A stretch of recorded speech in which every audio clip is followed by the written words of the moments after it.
I'm International Living Overseas Editor Jessica Ramesh.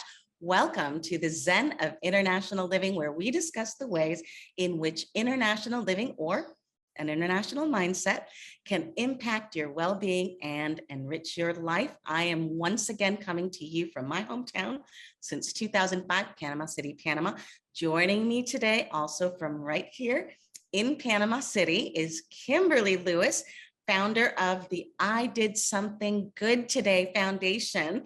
She has created various programs to help fight social isolation for seniors.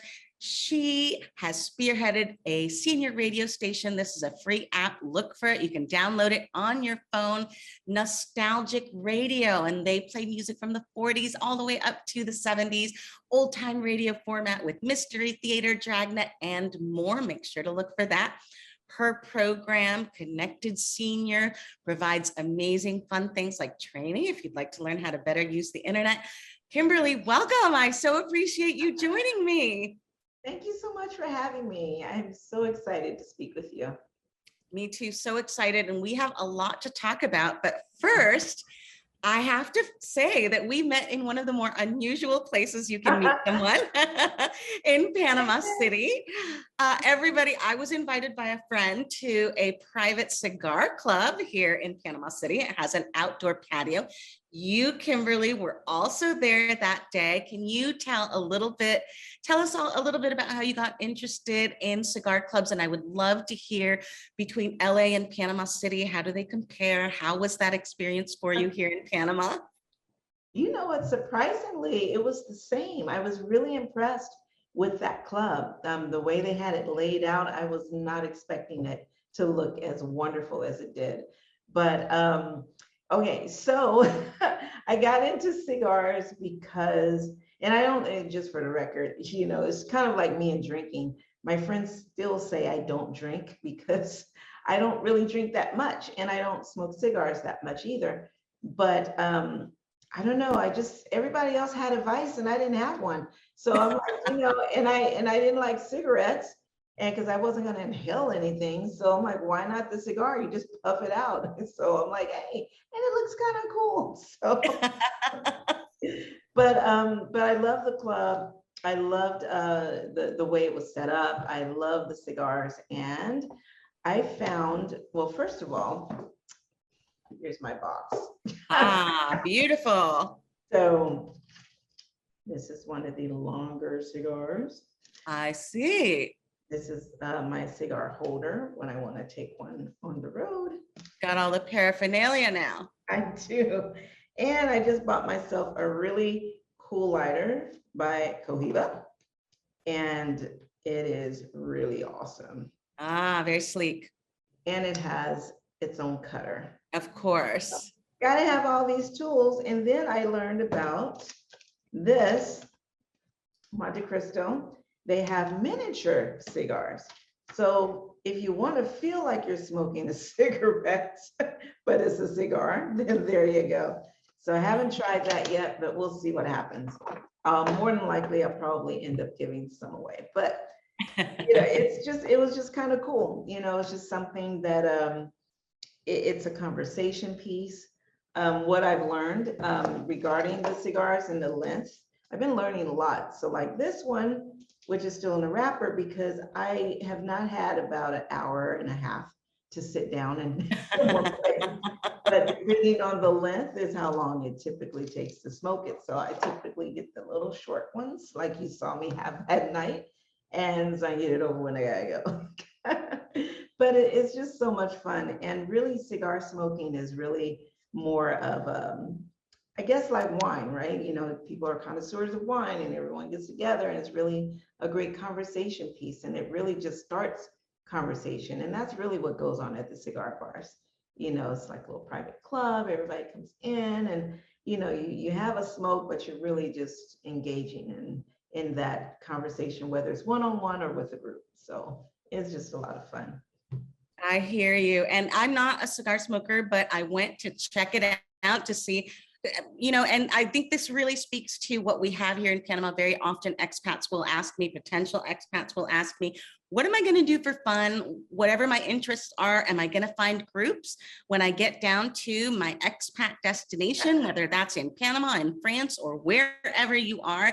And typically these big expat destinations, wow, they really do have everything. So you had this interest and you had been to a few clubs in LA and then got here to Panama and somehow learned that there was this really cool looking club right in the middle of Panama City. Google, love it.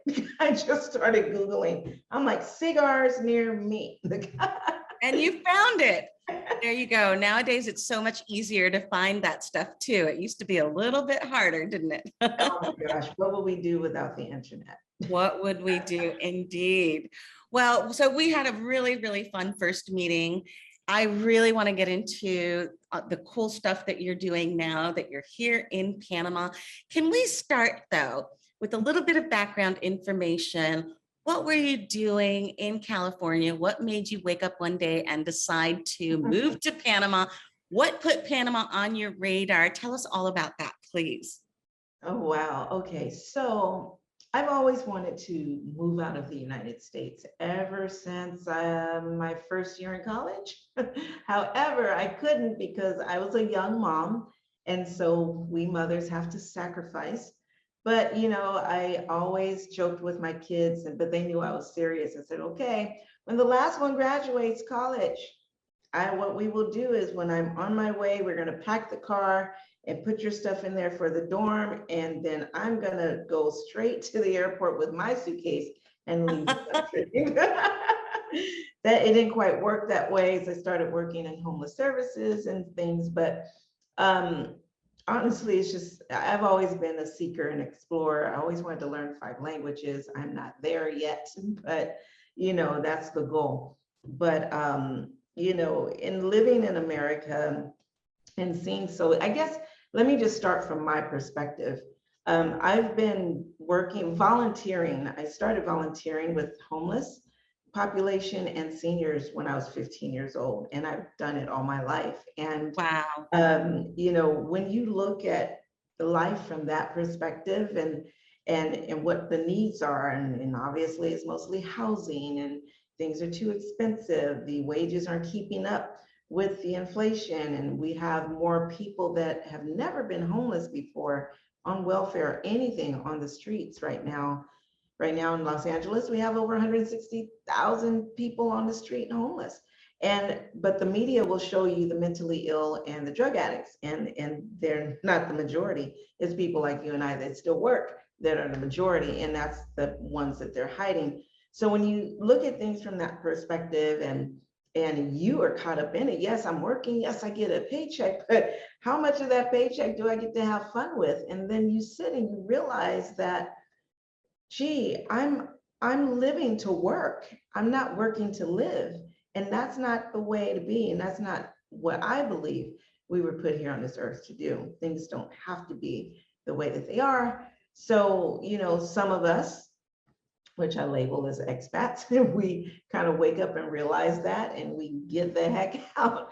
But, the housing thing, I mean, like I said, I've always wanted to come, but it was just a boiling point for me because, at the point we're now in Los Angeles, we just surpassed Hawaii. Hawaii's been #1 for years as being the most expensive state in the union. And now California is #1. We beat New York. Who thought we would beat New York?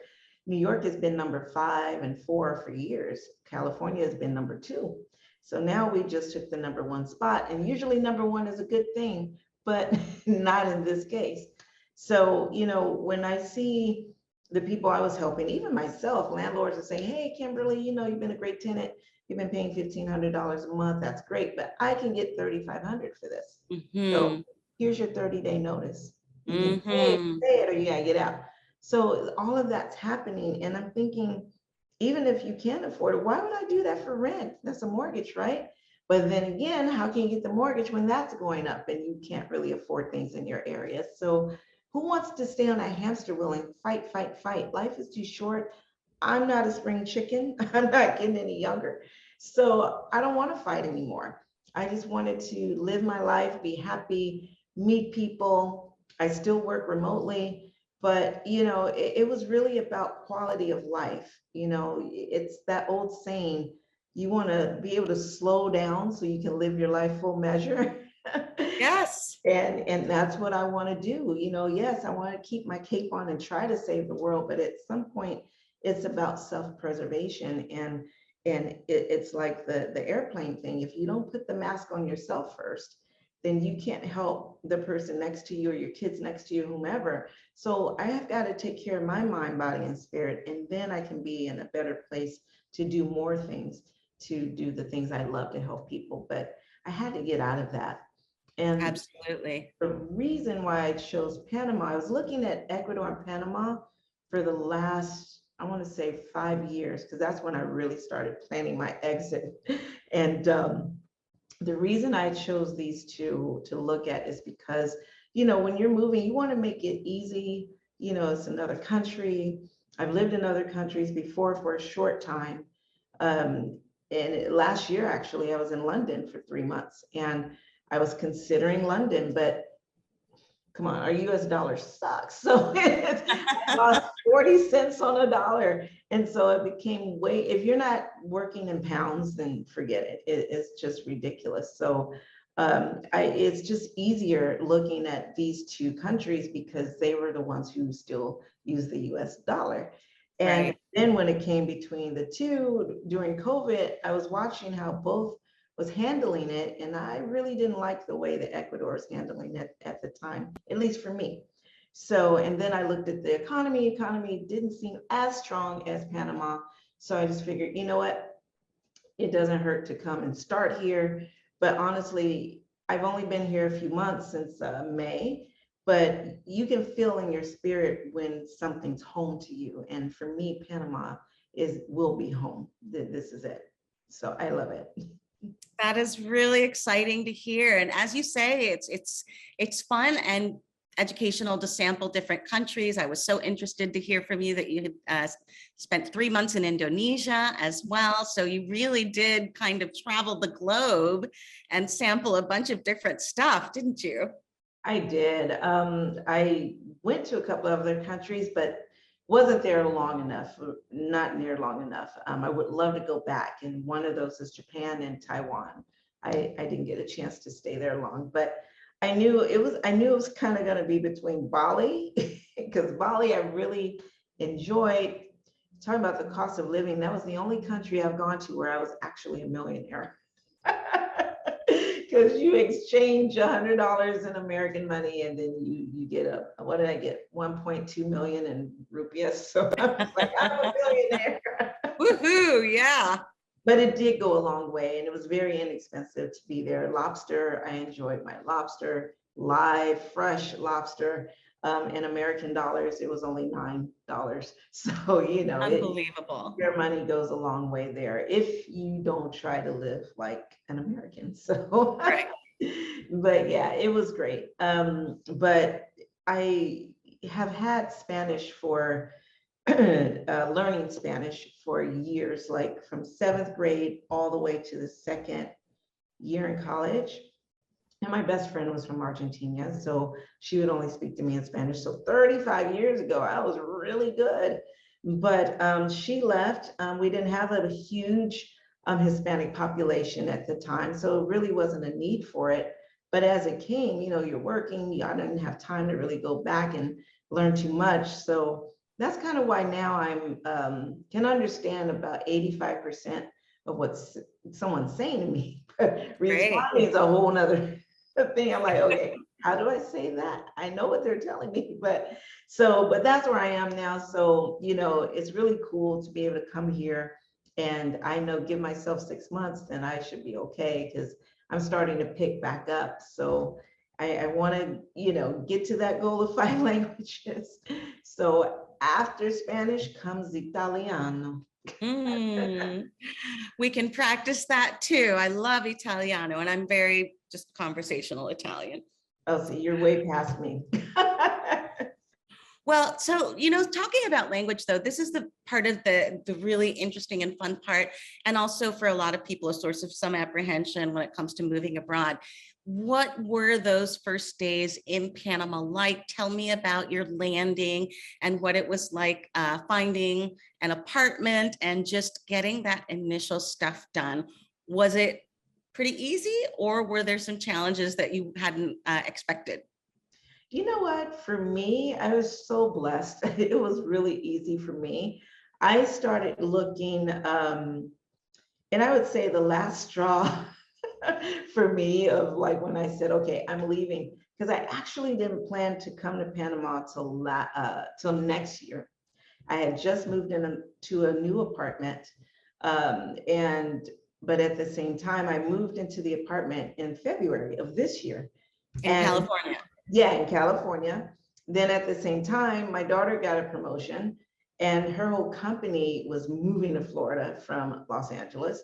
So I had just moved in, hadn't unpacked, had to stop, help her move cross country, and flew out there, stayed a week to help her. And then by the time, and when I was in Florida, I will tell you, Florida helped me make my decision because I knew the weather was somewhat similar with the sudden rains, with the humidity, with this and that. So I'm like, Yes. I really like this. It reminds me of Indonesia because it's kind of the same way.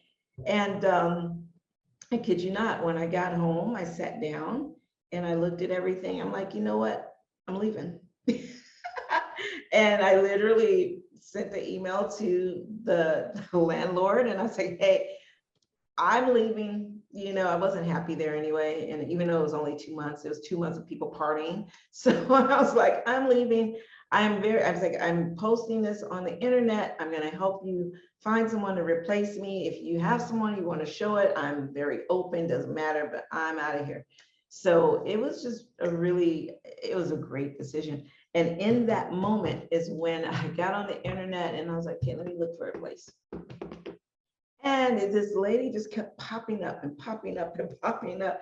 And it's a real estate company here, and they treated me so wonderful.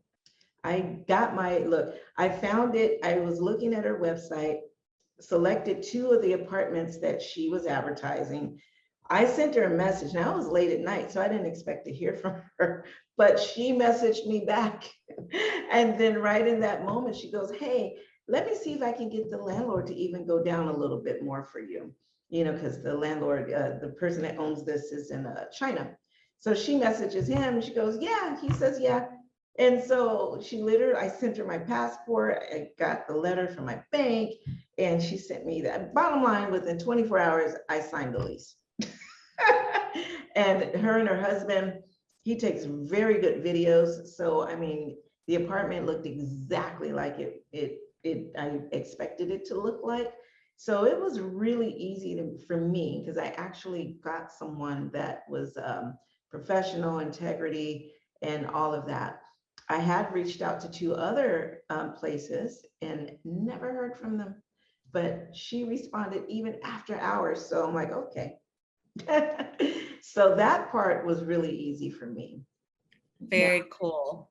bringing my cats was a whole nother fiasco. Yes, yes, we definitely have heard a lot from all of us pet lovers about the paperwork that goes into bringing your pet into another country. Well, the good thing is because it was COVID, there was a step with the apostle thing I could skip. So I didn't have to wait for that. However, that was the only tough part I had getting here. The day that I arrived, before you go out of the airport, you gotta go over there because of your pets and all of that. So, they were trying to scam me. So first it was like, oh no, you need to have this stamp and blah, blah, blah. And I was like, no, I don't. And they were like, no, well, if you pay, I'm like, no. It was kind of like, if you pay me, then I'll let you go through. And I pulled up the website on my phone. I said, you see this? It's suspended. I don't need it. This is your site. This is the embassy site. This is this site. And I'm like, because of COVID, they're not doing it. well, other people have it. I was like, I don't know where other people is. I'm like, but this is what's on the site that you have to abide by. So it was just that thing. And it wasn't that quick though. Mhm, It was more like the car dealership where they try to wear you down. So I was there for mhm. 4 hours. I was really upset. I was not happy. And at that moment, I was like, do I really want to come here? Because I was, you're tired, you travel. Because I had to travel from LA to, okay, so Southwest, just for everybody that wants to know this, Southwest was the only airline that lets you bring two animals in one container if they fit.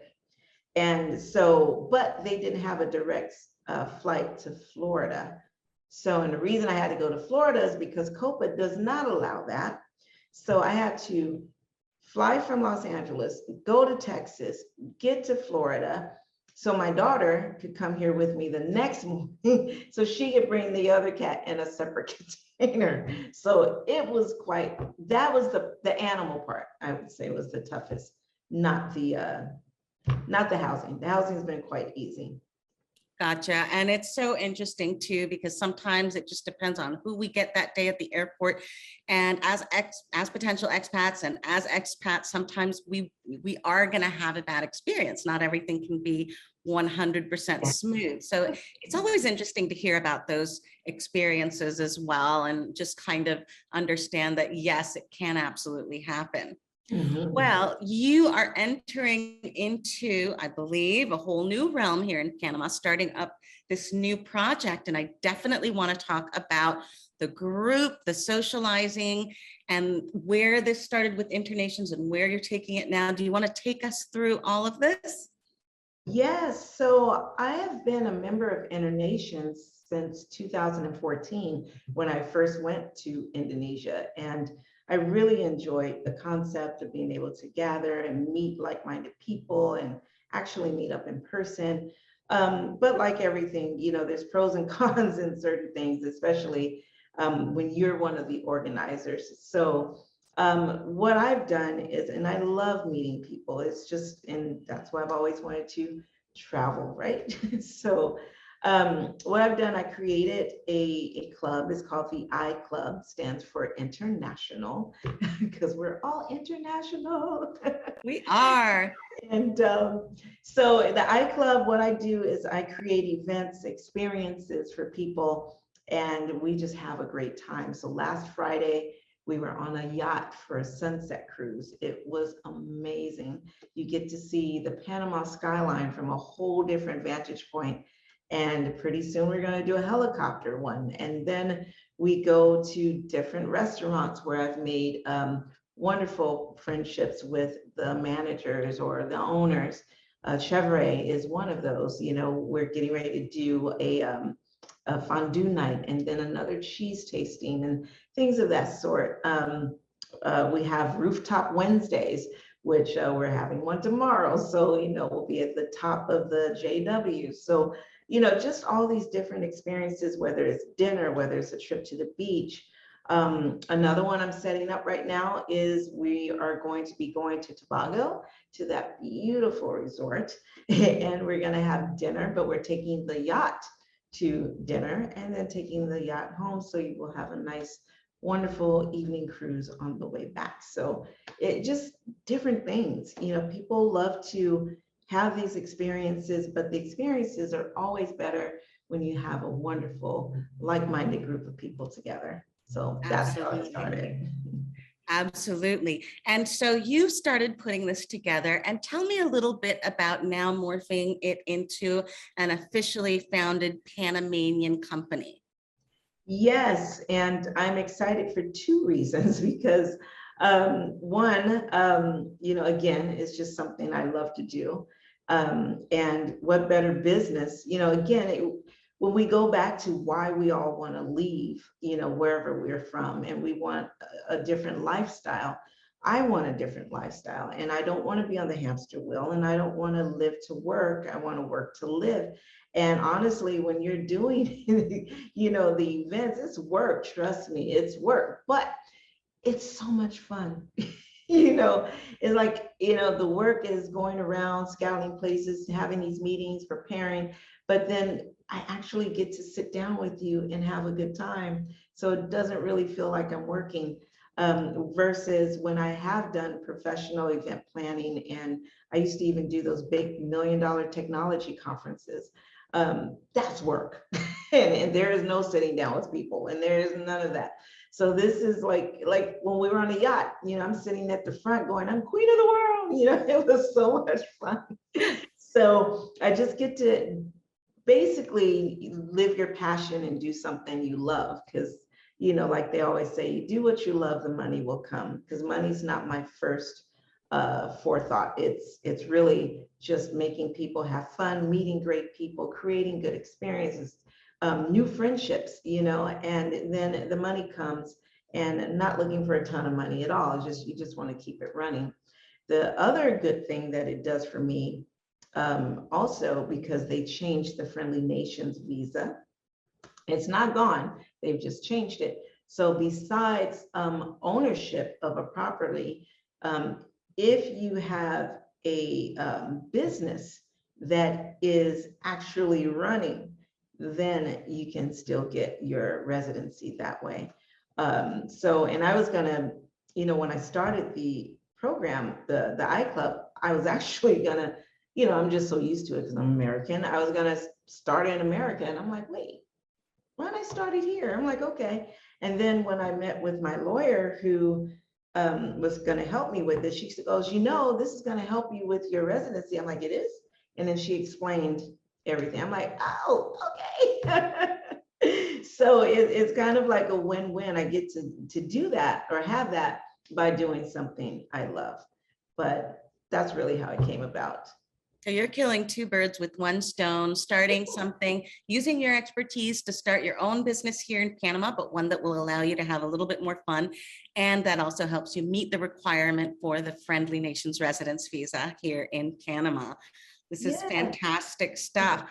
So I would love to talk about something else that you and I have touched on. And especially now that you're going to be not just living here, but also doing business here, your perspective is going to be very, very interesting, I'm sure, to everybody listening today. As a person of color, as an Asian living here in Panama, my parents were both from India. I always like to touch on what it feels like to live here from that perspective as well. Do you have any thoughts or experiences that you would like to share about landing here as a person of color and or starting to do business here? You know what, for me, with melanin, it's easy because they think I'm Panamanian. They think you're Panamanian. Me too. Until I start talking. When I start speaking, then they're like, oh yeah, no. Because I forget sometimes my first, I still new here, right? So my first things out of my mouth is in English, and then I don't say it in like an accent but when I do say something in Spanish, then yeah, but then they start talking really fast. I'm like, wait. wait.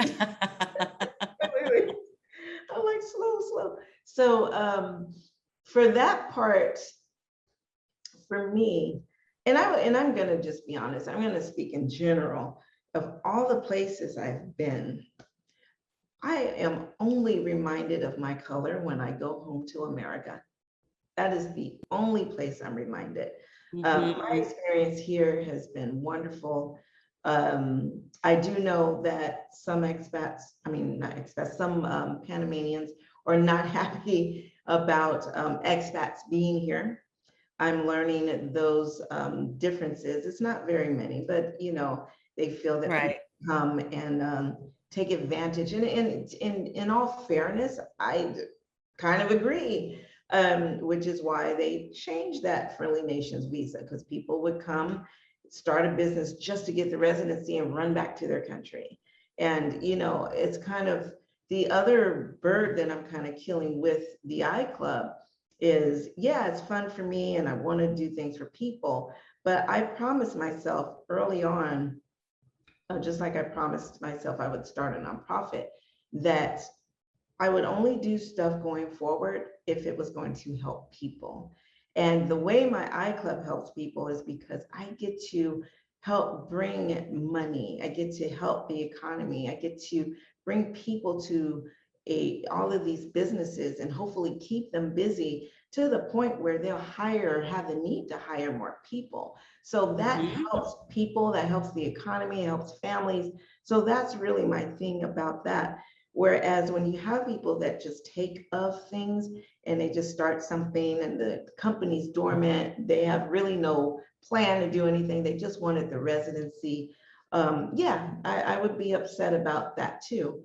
So they do have the right to feel that way, but not obviously all expats or people that have their residencies are like that. So, and we show them that.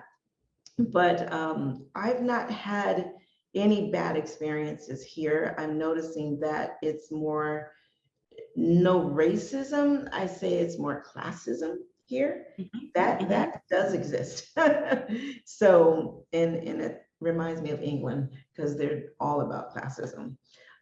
So, and that's fine. I mean, I don't put my nose up at anyone, so I'm just a different type of person. But I'd rather deal with the classism than racism because it's just ignorant to, you know, just mistreat people or treat them any kind of way other than nice because of a race, skin color, creed, sexual, whatever.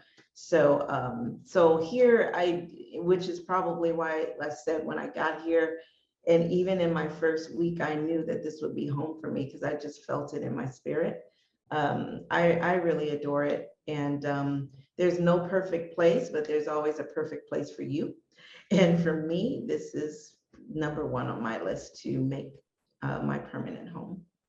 You see, Khymberlee and I are like kindred sisters because we've discovered we have all these things in common. And I say that all the time. Panama is not perfect. It's just perfect for me. It may or may not be perfect for those of you listening today, but at least you're getting honest perspectives here from Khymberlee today. And, you know, you talked about feeling in your soul and your spirit that this was home. And this is what we really do want to talk about, because when it comes to the expats that are happiest and that choose to stay, and for whom the experiment is worthwhile, it really does all boil down to that, right? Like we might be making certain decisions because they're financially savvy, but we want to be happy. We want to live somewhere that fulfills that. That so much, it's something that's so much more personal and so much more about how you feel. Mhm. So what is your ideal day like here in Panama? What is it that brings you joy? Oh, wow. This beautiful ocean right here in front of me, it's really brings me joy. I'm Aquarian, so I love water. So in the morning, the first thing, you know, I just kind of go sit on the balcony and just take it in. I still can't believe that I'm like, you know, this is just a blessing to be here. Being able to, I was one of those people that sometimes have a hard time sleeping at night. So I get YouTube and on my phone and turn on the ocean waves. Well, now I don't have to. I just open the door and then I hear them. So, you know, it's just, I just wake up with a smile and just feel very blessed and grateful because I don't take anything for granted. And so I start out with that. Then you got to feed the cats. And then after I feed the cats, I feed me, and then I go to work because I still work remotely. So then I come sit right here, and this is where I spend half the day. Then my other half, I go out and start seeking things for the iClub and having meetings and setting things up. And then if there's an event in that evening, then I come home and me and my friend Mac have a good time painting my face and I get ready to go out. Like one week I had an event almost every night of the week and I'm like, wow, what am I doing? I'm not 21. Like what? How did I do this back then? Expat life. Right? Oh my gosh. And that's the thing too. Okay. And the food. The food is amazing here. The fish is fresh and it's like all of these wonderful things. And And you can prove it because I have gained 25 pounds and I've only been here since May. So I've got to stop and make time to exercise. Otherwise, next time you talk to me, I will be like this. You've got that ocean front right there in front of you. Oh my God, I did walk last night too. I did 4 miles. So, that's typically what my day is like. And I try to, before I was really working 7 days a week, but now I have a hard stop. I do not work on Saturday and Sunday, at least not the nonprofit. It's mostly the events, but that's not working because we go have like next Saturday, we're having a brunch in Costco. And then Sunday, the next Saturday, we're doing a white party. It's and having a live salsa band with dinner. So, those weekends are for that. But that's typically my day. And then sometimes I wake up and I just say, you know what, I just want a day to wander. And then I'll just go wander. So I finally got on the train. So that was interesting. Yeah, the metro, the only one Right. in Central America. Yeah, which I was really, okay, let me just tell you, can I just mention that for a minute?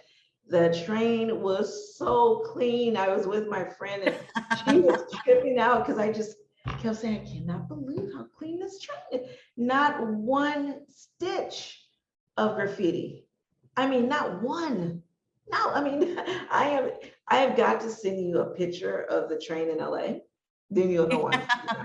I'm just like, oh my God. I mean, you could eat off of those seats and everything. It's just so clean. I've never seen anything like it in public. I mean, even London doesn't look like that. I'm just like, ugh. Yeah, nowhere I've been looks like that. Paris, London, New No, York. this was it was just immaculate. I'm still impressed. I took pictures of the train. I know people probably thought I was taking pictures of them. I know, I'm like, I just want pictures of the train. Yeah, it's still nice and new, and they have been keeping it up beautifully. And Man. that's part of what it's about here in the city. I definitely think riding the metro is one of those things you want to do so that you can get to know the city and really understand what makes the city great. You have to know what the transportation's like too. So that's wonderful that you did that. Oh, absolutely. And my next venture, I cannot wait to another event I'm trying to set up because I can't wait to go. I have not been to Boquete. So I want to spend a weekend there. I know 7 hours or something like that away. About 6 hour drive. Yeah. If you don't Yeah. hit traffic. So that's what I'm working on. I'm trying to work with a charter bus company so we can all go together, rent a few rooms and just have a good time. But I'm The looking beautiful forward. mountain town of Boquete. Yes, I love nature. But that's the thing about Panama, though, in my opinion, you have the best of both worlds. Because like in LA, you either gonna live in the ocean area or you gotta drive way, way, way, way out if you want some, like 7 hours or whatever, or certain areas where you want that nature. But here, even though Bocante is that way, I'm like, I can see a little mountain out here. Even over at Flamenco, they go hiking up in that little mountain. It's just, you're kind of surrounded by both nature and water. So, and it's Yes. probably why I feel it so strongly, like this is just home and it's comfortable, because those are the two things that we all do need, but some of us realize it more than others. But that's what I need: water and nature. I don't want to sacrifice. We need them both. So I just love it. So that's what I do. I go and explore on some days just to see what's what. You won't learn if you don't go get lost. Exactly, absolutely. And it being a tiny country, and even Panama City, a big bustling city, but small, only about 14 kilometers across as along the waterfront. So definitely makes it easier, as you said, to get to the water, get to the mountains, get to the beach, get to the islands, and you can do it all Yes. quickly. You've had a lot of really wonderful experiences here in Panama, Khymberlee. I'm planning to meet you on a rooftop tomorrow for one of those fun events, and you've got your white party coming up, which sounds absolutely amazing as well. What part of Panama are you doing that in? That is in Casco Viejo. Ooh, the colonial historic sectors. You're hitting them all. You're doing the boat trips, you're doing the romantic historic corridor, and you're doing the rooftops. Really enjoying all of the wonderful, fun stuff there is to do as a new expat. Well, I just have to thank you so much for joining me today, Khymberlee. Khymberlee of the I Did Something Good Today Foundation, and now very soon, already happening here in Panama, the I Club. It has been wonderful talking to you, Khymberlee. Oh, same here, Jessica. Thank you so much for having me. It's been a pleasure. Such a pleasure. And to our listeners, thank you for joining us too. What we do for you. And I hope you enjoyed this episode. Ciao for now.